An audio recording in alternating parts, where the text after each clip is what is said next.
Shalom, salam sejahtera. Renungan malam seiman berjudul Nubuatan mengenai keselamatan. Dan tanpa penumpahan darah tidak ada pengampunan. Ibrani 9 ayat 22. Setelah dosa masuk ke dunia ini, Tuhan menetapkan pengorbanan hewan untuk melambangkan misi juru selamat yang akan datang. Kita bisa baca dalam Kejadian 4 ayat 4. Sistem lambang ini mendramatisasi cara di mana Allah, anak, akan membinasakan dosa. Karena dosa adalah suatu pelanggaran hukum Allah, maka umat manusia harus menghadapi kematian. Kita bisa baca dalam Kejadian 2 ayat 17, Kejadian 3 ayat 19, dan ayat 1. Yohanes 3 ayat 4, Roma 6 ayat 23 juga.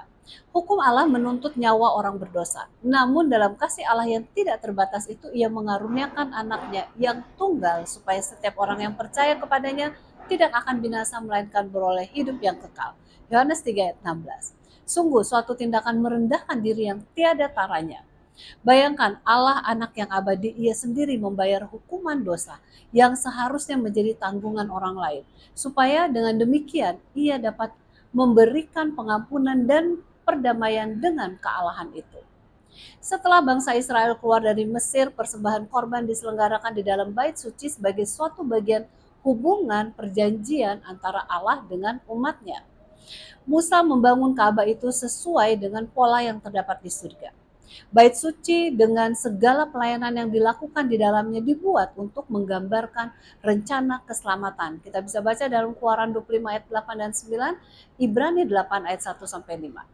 Untuk memperoleh pengampunan, orang berdosa yang bertobat harus membawa persembahan korban hewan yang tidak bercacat, yang melambangkan juru selamat yang tidak berdosa itu. Kemudian orang berdosa tersebut akan menumpangkan tangannya di atas binatang seraya mengakui dosa-dosanya. Kita bisa baca dalam Imamat 1 ayat 3 dan 4. Tindakan ini melambangkan pemindahan dosa dari yang bersalah kepada korban yang tidak bersalah itu. Di mana ini semua menggambarkan sifat pengganti dari korban itu. Karena tanpa pertumpahan darah tidak ada pengampunan dari dosa-dosa. Ibrani 9 ayat 22. Maka orang berdosa mengorbankan binatang tersebut sehingga sifat dosa yang mematikan itu terlihat dengan nyata. Sungguh suatu cara yang menyedihkan untuk mengungkapkan harapan kita. Tetapi inilah satu-satunya cara orang berdosa untuk menyatakan imannya. Perjanjian baru mengakui Yesus Kristus, anak Allah, sebagai anak domba Allah yang menghapus dosa dunia. Yohanes 1 ayat 29. Marilah kita terima Dia dengan iman sehingga keselamatan itu akan menjadi bagian kita masing-masing. Tuhan Yesus memberkati.